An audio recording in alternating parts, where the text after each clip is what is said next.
علی بھائی، بہت سے لوگ ایسے ہیں جن کی مصروفیات ایسی ہوتی ہیں کہ وہ پانچوں وقت اپنے ٹائم پر نماز نہیں پڑھ سکتے ہیں. آپ نے نمازیں جمع کرنے کے بارے میں بھی آپ نے احادیث بیان کی ہیں، وہ ذرا عوام کے ساتھ شیئر کر دیں. کیا نمازیں جمع کرنا بھی سنت ہے اور صرف فرض نماز پڑھ لینا ہی کافی ہے. آپ نے پبلک کو کہانی کروائی ہوئی ہے کہ جی عشاء کی 17 رکھتے ہیں.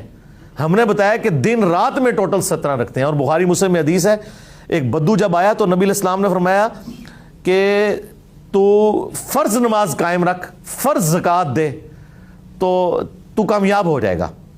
جب اس نے سوال پوچھا تو اس نے کہا یا رسول اللہ، میں اب اس میں نہ کوئی ایڈ کروں گا نہ مائنس کروں گا، میں صرف فرض ہی پڑھوں گا، زکوٰۃ بھی صرف فرض دوں گا، نفلی کوئی صدقات نہیں کروں گا. جب واپس مڑا تو نبی علیہ السلام نے کہا کہ کسی نے اگر کوئی جنتی شخص دیکھنا ہے تو اس کو دیکھ لو.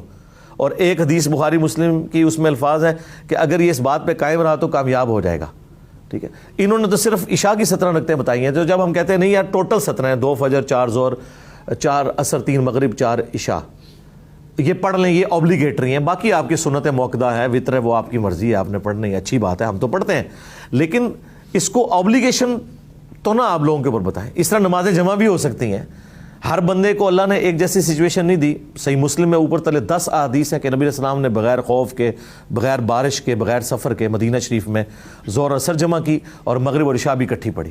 تو وہ تابعی پوچھتے ہیں ابن عباس سے کہ حضور نے ایسا کیوں کیا؟ انہوں نے کہا تاکہ امت کے لیے آسانی ہو جائے اور تنگی باقی نہ رہے. اس کے اوپر بخاری اور مسلم کی احادیث گواہ ہیں. آپ نے مفتی طارق مسعود کو مناظرے کا چیلنج دیا، لیکن جب وہ جیلم پہنچے تو آپ ان سے ملے ہی نہیں. یہ کیا وجہ ہوئی؟ میں نے آج تک کبھی کسی کو مناظرے کا چیلنج نہیں دیا. جہاں تک مفتی طارق مسعود صاحب کا سوال ہے، ہم نے انہیں کوئی چیلنج دے کے اس طریقے سے زبردستی کوئی مناظرے کے لیے نہیں بلایا. انہوں نے اس خواہش کا اظہار کیا تھا کہ میں انجینئر صاحب سے ملنا چاہتا ہوں. تو ہمارے ایک مشہور یوٹیوبر ہیں نادر علی بھائی، وہ چونکہ ادھر آ چکے تھے، انہوں نے مجھ سے رابطہ کیا. میں نے کہا پہلے تو میں انکار کرتا رہا کافی عرصہ. میں نے کہا یار میں علماء سے ملنا کم کر دیا. ان کا نہیں جو ملنا چاہتے ہیں. میں نے کہا ٹھیک ہے، پھر ان کو لے آئے آپ. وہ کہتے ہیں میں بھی ساتھ آؤں گا. پھر میں نے ویڈیو میں بھی آفیشیلی کہا کہ آپ آئیں اور ہمارا آنے کا فائدہ ہو. جب 2 مختلف اسکول آف تھاٹ سے تعلق رکھنے والے لوگ علمی طور پہ بیٹھتے ہیں تو ایک دوسرے سے چیزیں ڈسکس کریں. تو میں نے کہا یہ ہم بنیادی چیزیں ایک دوسرے کے بارے میں ڈسکس کریں گے جو عقائد سے متعلق ہے. اب ظاہر ہے کہ مجھے پتا ہے کہ وہ میں نے ایک ایسی بات کی تھی جو ان کے لیے مشکل تھی اس کو ڈیفینڈ کرنا. تو وہ اس کے بعد آئیں مائیں شائیں کرتے رہے. پھر کچھ عرصے کے بعد بغیر اعلان کے آئے. تو جب ملنے کے لیے آ رہے ہیں تو بتائیں، اور نہ نادر علی بھائی کو بتا کے آئے. تو وہ اس طریقے سے آئے اور وہ دن ایسا نہیں تھا کہ میں ملتا. وہ منگل کا دن تھا، میں تو اتوار والے دن، اور پھر آئے بھی اتوار والے دن. اگر اتوار والے دن آگے یہ کرتے نا اور اس طرح ہوتا تو میں کہتا جی آ جائے، میں ادھر ہی بیٹھا ہوا ہوں. کیونکہ ظاہر ہے میری موومنٹ انڈکلیئرڈ ہے. میرے 2 گھر ہیں، ایک اسلام آباد ایک جیلم. مجھے سیکورٹی ایشوز ہے اس وجہ سے. تو بہرحال وہ یہ ہوا اور اس کی وجہ سے نہیں. باقی تو جب وہ چاہیں. اب تو انشاءاللہ تعالی میں نے ان کو دعوت دی ہے کہ جب بھی آپ پنجاب آئیں تو ملاقات کریں گے انشاءاللہ. بحیثیت قوم ہم اب تک کسی ایک نقطے پر متحد کیوں نہیں ہو سکے؟ اس کی وجہ ہے کہ یہ قوم بنی نہیں ہے جی. یہ ہجوم ہی بن کے رہ گئی ہے. اور میں سمجھتا ہوں شروع میں ہی ایک مسئلہ جو مس ہینڈل ہو گیا نا، ایک سمجھ لیں امت پہ جو پاکستانی قوم پہ افطار ٹوٹی، وہ بانی پاکستان محمد علی جناح رحمہ اللہ کی بہت جلد موت جو آپ کے سامنے ہے. یعنی پہلے مارشاء اللہ لگ گیا، پھر ڈیموکریٹک ویلیوز نہیں آئی ہیں. وہ جو ہماری آسمہ جہانگیر صاحبہ کہا کرتی تھی. اب میرے جیسا ایک مذہبی بندہ، میں کہتا ہوں جی ہزاروں مردوں سے دلیر وہ عورت تھی. تو وہ کہتی تھی کہ آپ ہر تیسرے دن ایک پودا اکھاڑیں اور کہیں یہ پھر جوان کیوں نہیں ہو رہا. جب ہر تیسرے دن آپ ڈیموکریٹک گورنمنٹس کو ختم کر دیں، پھر اس کا اینڈ رزلٹ یہ ہوگا کہ یہاں پہ ڈیموکریٹک ویلیوز نہیں آئیں گی. جس یورپ اور امریکہ کی ہم مثالیں دیتے ہیں وہ ہم سے زیادہ لڑا کرتے تھے. تو آپ جس چیز کو بھی ڈیپ ڈگ کریں گے نا تو ڈیموکریٹک ویلیوز کا ختم ہونا اس ملک سے، یہ اصل ریزن ہے جی. باقی سب اس کے بچے ہیں. پاکستان میں ایک طرف مذہبی انتہا پسندی بڑھتی جا رہی ہے اور دوسری طرف لبرلزم بھی تیزی سے پھیل رہا ہے. یہ کیا وجہ ہے؟ لبرلزم پھیلنے کی وجہ بھی ہمارا مذہبی طبقہ ہی ہے. میں تو مجرم انہی کو سمجھتا ہوں. جب یہ مذہب کو اس طرح پرورٹڈ کر کے لوگوں کے سامنے پیش کریں گے اور اس کی ایسی غلط پکچر پیش کریں گے کہ کوئی شخص ایک سٹیکر پھاڑ دیتا ہے جسے اس کا مطلب بھی نہیں پتا اور آپ اس بندے کے ٹکڑے ٹکڑے کر دیتے ہیں اور پوری دنیا کے اندر کیا امیج گیا. پرورٹڈ نیچر جس مذہبی طبقے کی ہو چکی ہے، اس کا آپ سمجھ لیں ریئیکشن ہے یہ ہمارا جو لبرلزم ہے. یہ دوسری طرف یہ ہوگا جب آپ مذہب کو اس طریقے سے ٹھونسیں گے لوگوں کے اندر اور مذہب کی غلط انٹرپریٹیشن کر کے. اور لوگوں سے ان کا جینے کا حق چھینیں گے تو ظاہر ہے کہ دوسری طرف لبرل لوگ تو پیدا ہوں گے، وہ کہیں گے یار یہ کیا دین انہوں نے بنا لیا ہوا ہے. ٹھیک ہے، اب سب کو رائٹ دیں. میں کہتا ہوں ہر بندے کو رائٹ ہونا چاہیے. تو یہ جو زبردستی کا جو اسلام گھسیڑا گیا ہے نا ہماری مذہبی جماعتوں کی طرف سے اور مذہبی لوگوں کی طرف سے، اور وہ اسلام جو اسلام کے ساتھ تعلق بھی نہیں رکھتا تھا، ان کی ذاتی خواہشات کا نام تھا، اس کے ریئیکشن میں لبرلزم پھیلی ہے. لیکن ہمارے اس پلیٹ فارم نے اس کے آگے بند باندھ دیا ہے. ہم نے لوگوں کو بتایا ہے. دیکھیں نور مقدم کا کیس ہوا ہے، میں نے کسی عالم دین کو اسے کنڈیم کرتے ہوئے نہیں سنا. یہ تو ضرور سنا ہے آپ کے صحافی برادری میں بھی کتنے لوگ ہیں جو یعنی ویلاگز بنا کے کہہ رہے ہیں عورت اس کردار کی مالک تھی اور یہ تھی وہ تھی.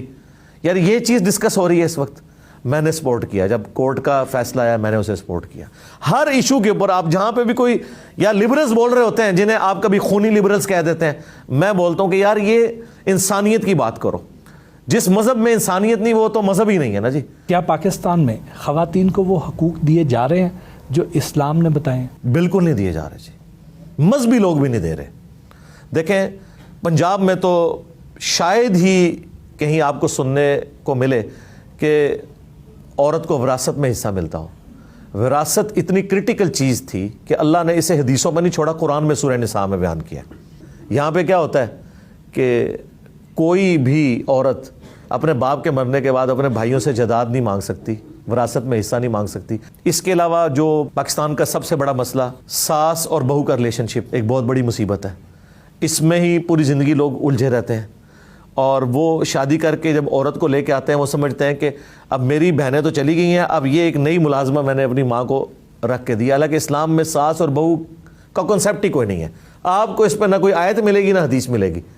جو کچھ ملے گا ماں باپ کے حقوق ہے. اسلام میں تو ہے شادی کے بعد فیملی علیحدہ ہو جائے گی. یہ تو ہمارے اب لیونگ سٹینڈرڈ بڑھ گئے نا، جس کی وجہ سے جوائنٹ فیملی سسٹم ہے. اسلام میں جوائنٹ فیملی سسٹم نہیں ہے. فیملی اسلام میں میاں بیوی اور بچے ہیں.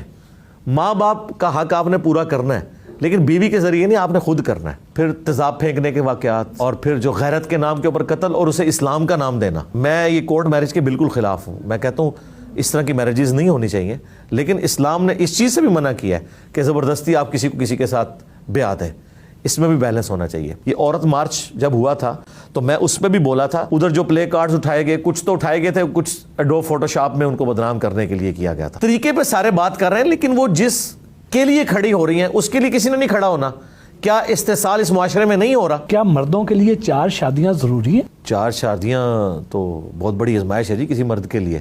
اسلام تو کہتا ہے شادی ایک کرنی ہے. آپ نے سورہ نساء میں لکھا ہوا ہے، اور یہ بات مردوں کو بری لگتی ہے اکثر. میں کرتا ہوں قرآن میں واضح ہے کہ وہ جو 4 شادیاں بھی ہیں نا، وہ بھی پھر ایک لمبی ایک تقریر ہو جائے گی. اصل چیز جو قرآن میں بیان ہوئی ہے وہ یہ ہے کہ اگر تمہیں خدشہ ہو کہ تم انصاف نہیں کر سکو گے تو ایک عورت پر اکتفا کرو. 4 شادیوں کی اجازت ہے، حکم نہیں دیا گیا. اور سب سے حیران کو بات، نبی اسلام نے بھی ایک ہی شادی کی ہے. 24 سال جو آپ کا گولڈن پیریڈ ہے زندگی کا، ایک ہی عورت حضرت ختیجہ. نبی علیہ السلام کی یہ جو باقی شادی ہے نا، یہ آپ کی زندگی کے آخری 8-10 سال میں، اور اس کے پیچھے بھی پوری ایک ریلیجس حکمت تھی، ورنہ آپ نے اپنی پوری زندگی ایک عورت کے ساتھ گزاری ہے. جہیز اور مہنگی شادیوں کے باعث زیادہ تر لڑکیاں گھروں میں بیٹھی رہ جاتی ہیں، ان کی شادیاں نہیں ہو پاتی ہیں. ان مسائل کا حل کیا ہے؟ ان مسائل کا حل جی حکومت کے پاس ہے. انڈیویجولی تو کوئی اس طرح کر نہیں سکتا، کیونکہ جن کے پاس زیادہ پیسہ ہے وہ کہتے ہیں کہ ہمارا شرعی حق ہے کہ ہم اپنی بیٹی کو گفٹ دیں، اور یہ حقیقت بات ہے. اس طرح کے جہیز کے تو میں بھی خلاف نہیں ہوں. یعنی اگر میں اپنے بیٹے کو نیا موٹر بائک نکلوا کے دے سکتا ہوں 3 یا 4 لاکھ روپے کا، تو اپنی بیٹی کو جب میں اس کی شادی کر رہا ہوں تو میری خواہش نہیں میں اسے 3-4 لاکھ روپے دے دوں کہ وہ اچھا فرنیچر ڈلوا لے. اس میں کون قدغن لگا سکتا ہے؟ یہ جو کہتے ہیں جہیز لعنت ہے، یہ کیٹاگوریکل جملہ نہیں بولنا چاہیے. جہیز کی ڈیمانڈ کرنا لعنت ہے. یہ جہیز جو لفظ بولا جا رہا ہے کہ کوئی باپ اپنی بیٹی کو گفٹ دے دیتا ہے تو اس کا رائٹ ہے وہ دے. پاکستان میں سود کے نظام کے بارے میں کیا کہیں گے؟ میں سمجھتا ہوں اس وقت پاکستان کا جو اسلامک بینکنگ کا نظام ہے یہ پوری دنیا کے لیے ایک رول ماڈل کے طور پر ہے. چند ایک چیزیں جو اوور کم ہو جائیں گی، جس طرح اوور آل یہ بینکنگ کا نظام بہتری کی طرف جا رہا ہے. بلکہ ابھی تو ایک بہت بڑا بینک جو ختم ہو کے اسلامک بینک میں کنورٹ ہو گیا ہے، صرف اس وجہ سے کہ لوگ اسلامک بینک میں پیسہ رکھوا رہے ہیں. ابھی بھی 70% زیادہ لوگ پیسہ بینک میں نہیں رکھواتے. اس میں سے مین وجہ سود ہے. تھوڑی سی یہ ایفرٹ پٹ کریں، منی اگینسٹ گڈز والا نظام کرتے ہیں. اب دیکھ لیں اسرائیل جسے ہم سب گالیاں دے رہے ہوتے ہیں، وہاں پہ منی اگینسٹ گڈز ہے، اسلامک بینکنگ ہے.